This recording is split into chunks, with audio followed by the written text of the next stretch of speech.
नमस्कार। प्रदेश की number 1 debate यानी face to face Madhya Pradesh में आप सभी दर्शकों का बहुत बहुत स्वागत करता हूं। मैं राहुल सौमित्र।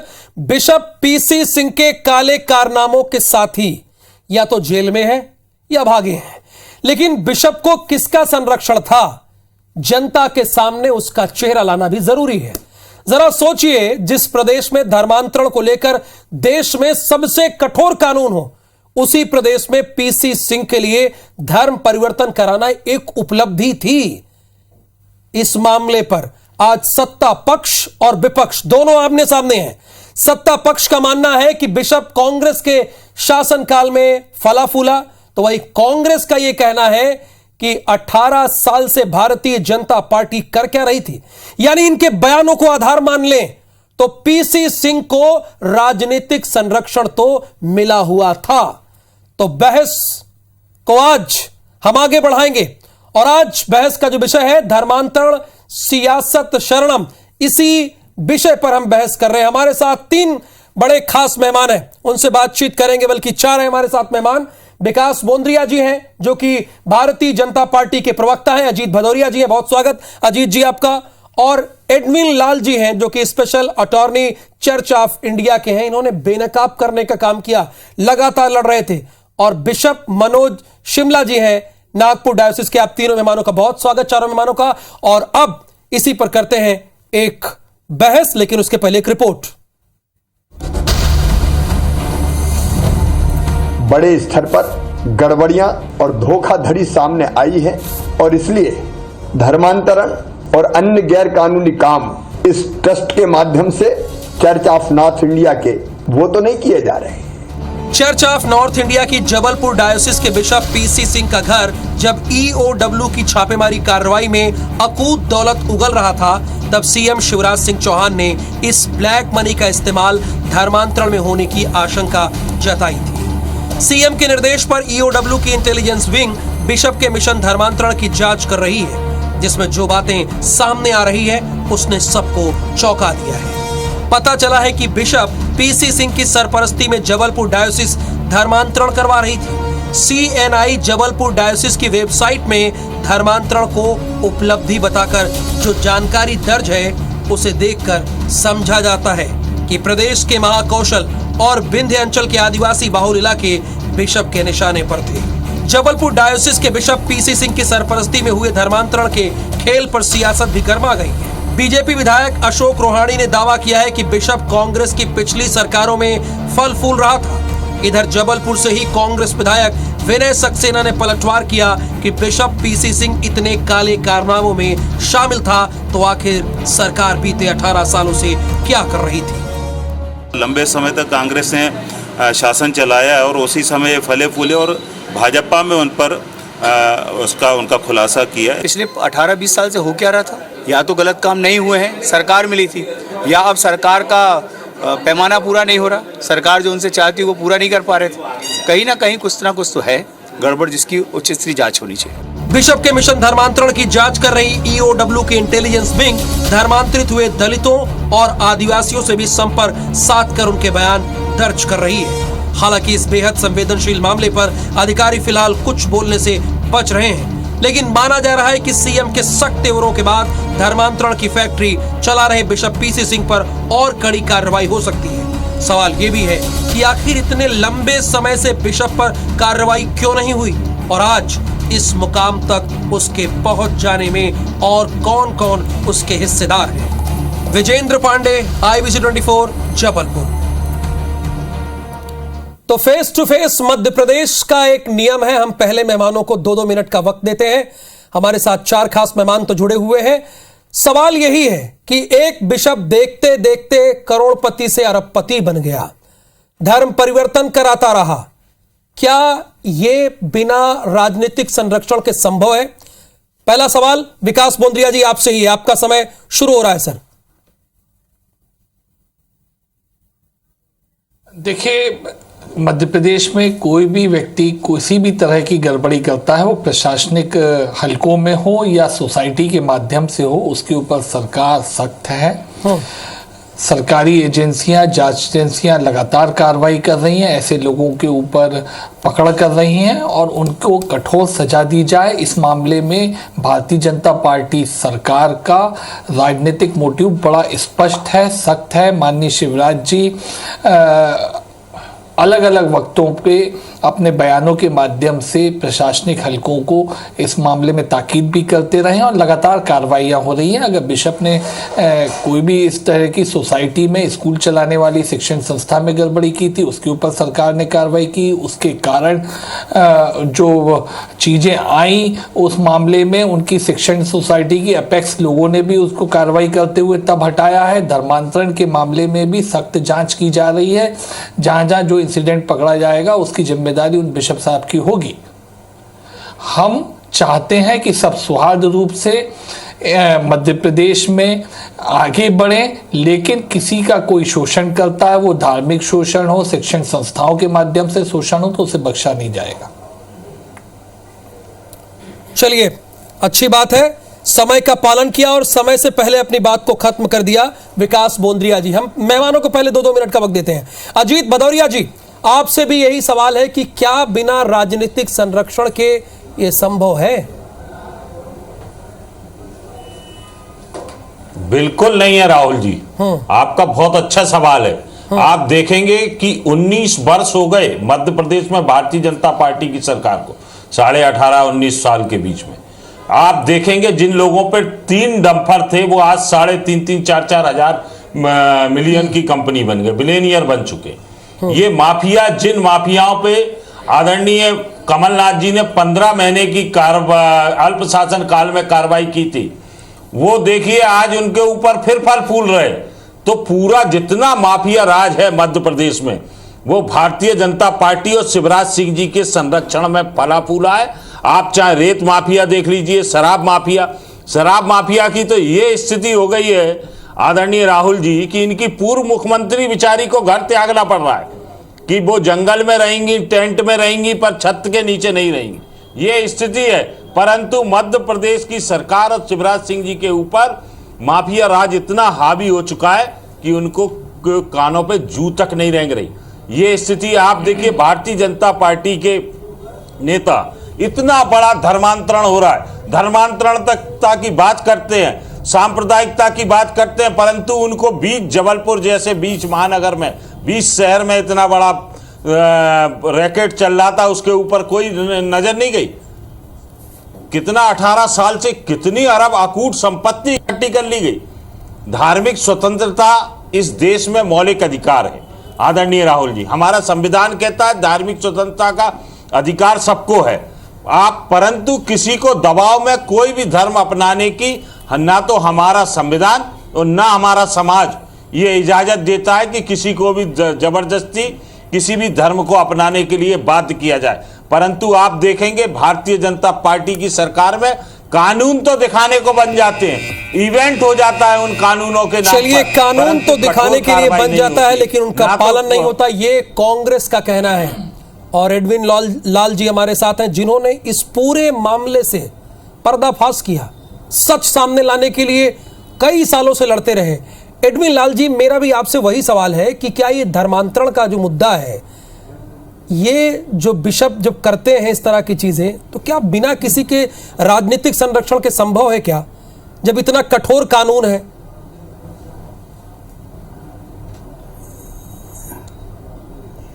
ये तो इसमें सरकार की ढील मालूम होती है।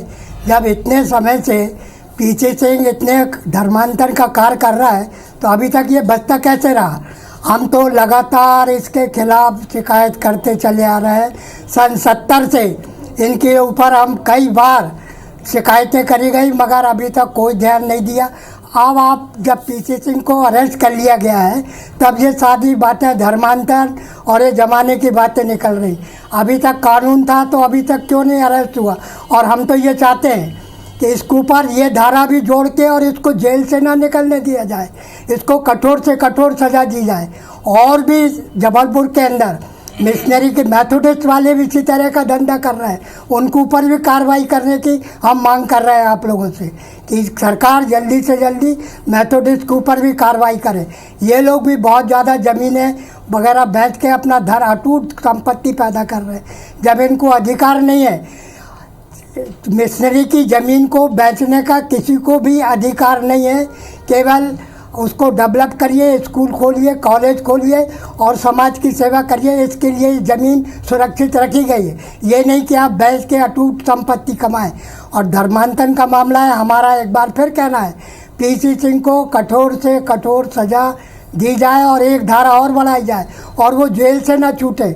हमें मालूम है ये सरकार की मिली भगत से वो छूटेगा अवश्य, और बहुत जल्दी अभी दिल्ली गई हुई है AW की टीम, वो बचना नहीं चाहिए किसी भी हालत में। और उसके साथ जो मिली भगत करके सुरेश जैकब वगैरह, इनको भी कठोर से कठोर दंड दें और इनको जेल में रखा जाए, यही मेरा कहना है। बिल्कुल, यानी एडविन लाल जी ये साफ तौर पर कह रहे हैं कि 1970 से ये सब चला आ रहा है धर्मांतरण का मामला, यानी कांग्रेस और भारतीय जनता पार्टी दोनों की सरकार रही है और उठाते रहे, लेकिन इनकी बात किसी ने सुनी नहीं। बिशप मनोज जी कि एक बिशप धर्मांतरण करवाता है और उसे उपलब्धि बता रहा है, उपलब्धि बताता है, क्या ये संभव है कि बिना राजनीतिक संरक्षण के वो ये सब करता रहा और उस पर कोई एक्शन नहीं लिया गया? बिना राजनीतिक संघ की मांग किए हुए जुड़ नहीं सकती ये बात। मेरा ये मानना है कि ऐसा उसको संरक्षण प्राप्त होने से ही हुआ है और जो बिशप ने किया है उसमें हमारा ये मानना है कि बाइबल तो नहीं कहती कि कोई किसी के संग जोर जबरदस्ती करो, परंतु यदि की गई है तो हमारे नियम और कानून है जो उनके संग हो। और जैसा एडविन लाल जी ने ये मांग की है कि एक धारा उनके ऊपर और बढ़ाई जाए, तो मैं भी मांग करता हूं कि उन्होंने अगर धर्म परिवर्तन किया है तो उनके ऊपर एक धारा और लगाई जाए और उनके ऊपर केस किया जाए और बढ़ाया जाए। नहीं, वो तो उपलब्धि बता रहे हैं, उन वेबसाइट पे बकायदा जिक्र है। मनोज जी चलिए, तो ये बात सामने आ गई। भूल है कि उनको वो उपलब्धि बता रहे हैं, उपलब्धि नहीं होती ये, उपलब्धि नहीं होती है। बिल्कुल जाहिर सी बात है, ये उपलब्धि नहीं होती और बाइबल भी यही कहती, जैसा कि बिशप मनोज जी और एडविन लाल जी भी इस बात को कह रहे हैं जी। तो विकास जी 1970 से ये मामला चला आ रहा है, एडविन लाल जी उठा रहे हैं धर्मांतरण का मामला, एक्शन नहीं हुआ।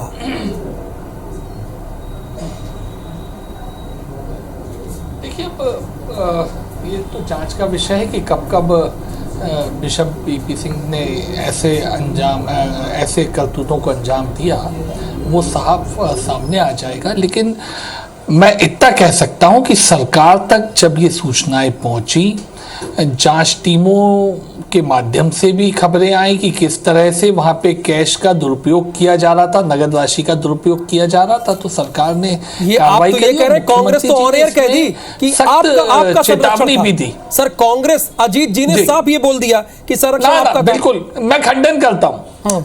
ना, अरे भारतीय जनता पार्टी तो वो पार्टी है जिसकी सरकारों ने धर्मांतरण को रोकने के लिए सख्त कानून बनाए।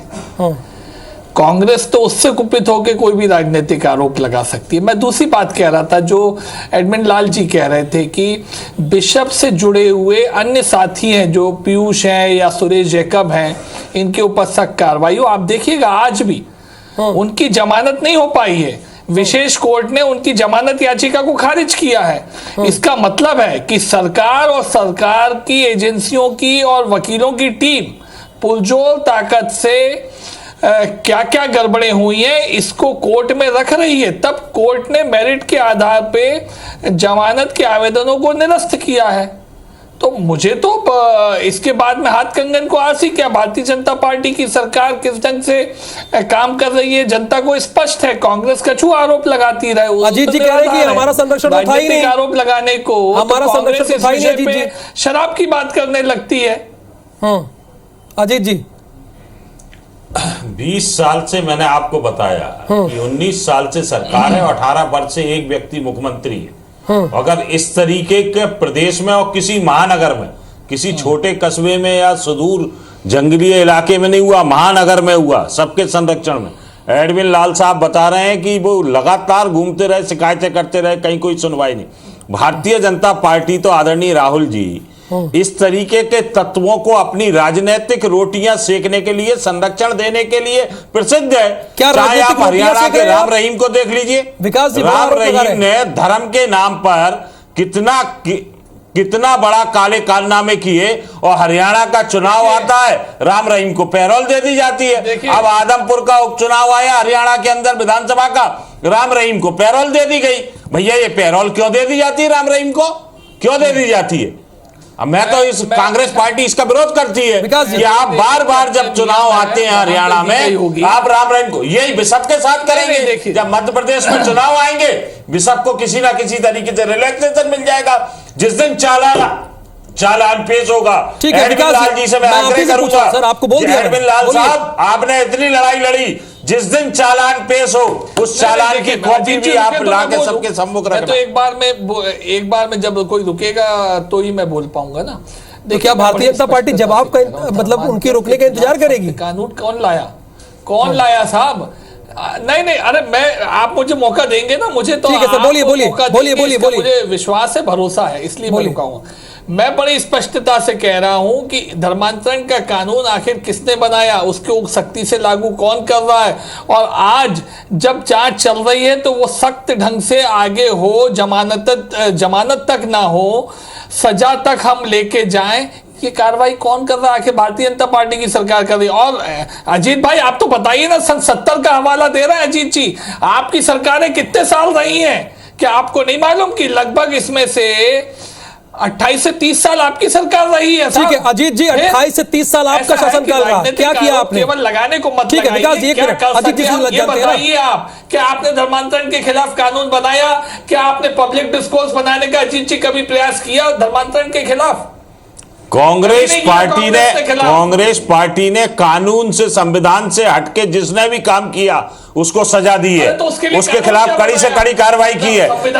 राजनीतिक रोटियां सेकने के लिए कांग्रेस पार्टी ने कभी किसी भी अपराधी को पैरोल पे नहीं छोड़वाया, वो भारतीय जनता पार्टी करती है।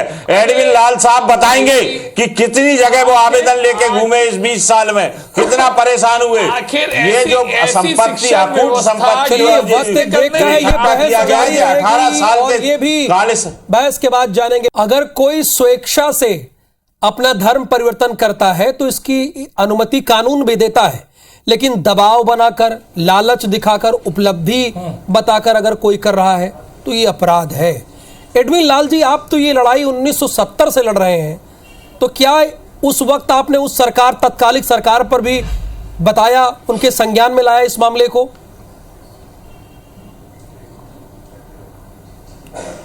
धर्मांतरण के मामले तो उस समय में नहीं थे।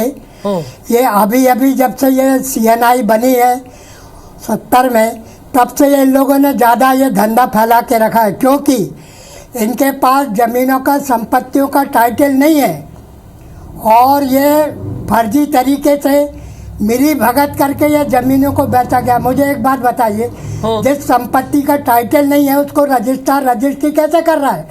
आज 103 FIR पीसी सिंह के ऊपर है। इसने इतनी ज़मीनी को बेचा कैसे? क्योंकि उसके पास टाइटल, CNI का कोई भी संपत्ति में टाइटल नहीं है। रजिस्ट्रार ने संपत्ति की रजिस्ट्री कैसे करी? ये सब पूरी की पूरी मिली भगत है, जो कि एडविन लाल जी, कब से होता आ रहा है? जब टाइटल नहीं तो रजिस्ट्री कैसे हो रही, कब से होता आ रहा है ये तो मैं बता रहा हूँ ना, जब ये 70 के बाद से शुरू हो गया से धंधा सर, जब CNI का फॉर्मेशन हुआ और 2013 में सुप्रीम कोर्ट ने बोल दिया कि CNI जो है ये फर्जी संस्था है, इसकी कोई मान्यता नहीं है और ये मर्जर बिल्कुल नहीं हो सकता। ओरिजिनली ये जितनी भी हिंदुस्तान की संपत्तियां हैं वो चर्च ऑफ इंडिया और United church of northern India की है संपत्ति हिंदुस्तान में, जो कि 1860 और 1913 के एक्ट के अनुसार। ठीक है, बिशप मनोज जी, क्या इसमें धर्मांतरण का भी कोई रोल है? चार्टर्ड के थ्रू मैं आ रहा हूं एडमिन लाल जी। बिशप मनोज जी। जी नहीं सर, मेरे ख्याल में बिल्कुल नहीं है सर, धर्मांतरण का कोई रोल नहीं है। चलिए विकास जी, देखिए सामने बातें आ रही हैं धीरे धीरे खुलकर जी, क्या कहेंगे आप इस मामले में? नहीं, बिल्कुल ठीक बात है। देखिए, बिल्कुल ठीक बात है। सोसाइटियाँ कैसे रेगुलेट हो रही थी, सोसाइटियों में कौन पदाधिकारी थे, उनको क्या अधिकार थे, उनने क्या दुरुपयोग किया, क्या प्रशासनिक मशीनरी के अन्य लोगों को इस धर्मांतरण के मामले में कैसे रुकेगा ये भी तो बताइए ना। ये कैसे रुकेगा? वो तो कह रहे हैं 1970 से चला आ रहा है और अभी भी है, और कांग्रेस कह रही है कि 18 साल से भी नहीं रोक पाए आप। देखिए, धर्मांतरण के मामले मध्य प्रदेश में अब तो प्राय लगभग खत्म से है। कहीं होती है और कहीं ऐसी शिकायतें आती हैं, जैसे इस मामले में आई है तो सरकार ने कार्रवाई करने का निर्णय लिया है, उसकी गंभीर जांच कराई जा रही है। अजीत जी, मामले खत्म है, जो होगा, जो बातें आप जिम्मेदार हैं जी? अजीत जी, देखिए आदरणीय राहुल जी, दूसरी बात, सरकार ने देखिए कानून किस लिए बनाया गया? ताकि धर्मांतरण गलत ढंग से ना किया जा सके। आपने कहा कि धर्म परिवर्तन स्वेच्छा से हो सकता है, व्यक्ति खुद कर सके, उसके लिए कानूनी प्रक्रिया बनाई गई। तो व्यक्ति उसका पालन करता है, वो सबके नोटिस में आता है, प्रशासन के भी, समाज के भी नोटिस में आता है। लेकिन कहीं कोई ऐसी आपराधिक घटना होती है धर्मांतरण के संबंध में, तो सरकार तो क्या आप जिम्मेदार हैं अजीत जी? हरदम तैयार है। अगर बीजेपी की बात को माने तो देखिए आदरणीय राहुल जी, एक एडमिन लाल जी का वक्तव्य को आप सुनिए। अभी उनने जो सेकंड वक्तव्य दिया कि रजिस्ट्रियां कैसे हो रही हैं, रजिस्ट्रार रजिस्ट्रियां कैसे कर रहा है, मतलब ये भ्रष्टाचार की पराकाष्ठा देखिए। 18 साल में, अरे 18 का तो हो रहा है, आर्थिक अनियमितता हो रही है, परंतु वो रजिस्ट्रार डिपार्टमेंट में कितना भ्रष्टाचार है कि फर्जी रजिस्ट्रियां हो रही है। ये एक जगह नहीं हो रहा, ग्वालियर में सरकारी जनक ताल की रजिस्ट्री कर दी गई रजिस्ट्रार के द्वारा। ये स्थितियां मध्य प्रदेश के अंदर हैं। आप चलिए सर, समय का अभाव, इस बहस को यहीं रोकते हैं। एडमिन लाल जी, आपका बहुत धन्यवाद और तीनों मेहमानों का बहुत बहुत धन्यवाद। अगर एडमिन लाल जी की बात माने तो 1970 से वो इसकी लड़ाई लड़ रहे हैं, यानी कांग्रेस और भारतीय जनता पार्टी का दोनों का शासनकाल रहा। और क्या धर्मांतरण के लिए ये दोनों राजनीतिक दल जिम्मेदार है, ये तो वक्त बताएगा। फिलहाल यहां रुकते हैं।